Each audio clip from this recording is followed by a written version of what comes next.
আসসালামু আলাইকুম বিসমিল্লাহির রহমানির রহিম।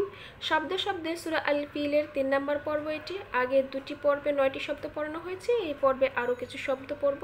10 নম্বর শব্দ হচ্ছে আলাম। এই আলাম শব্দটির মধ্যে দুটি শব্দ রয়েছে, একটি হচ্ছে লাম আর একটি হচ্ছে আ। এই লাম শব্দের অর্থ হচ্ছে না অথবা নাই, এটি নেগেটিভ অর্থ প্রকাশ করে এবং এর পূর্বে যদি আ যুক্ত হয় তাহলে এই দুটি শব্দ মিলে অর্থ হবে নাই কি, এবং এই শুধু আয়ের অর্থ হবে কি। 11 নম্বর শব্দ হচ্ছে ইয়াজে আল।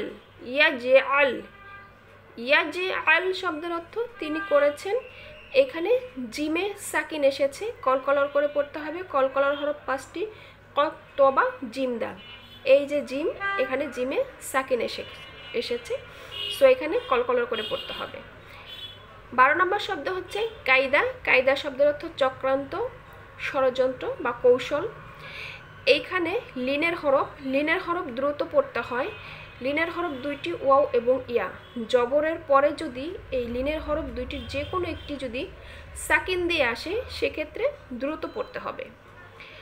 13 নম্বর হচ্ছে হুম। হুম শব্দের অর্থ তাদের।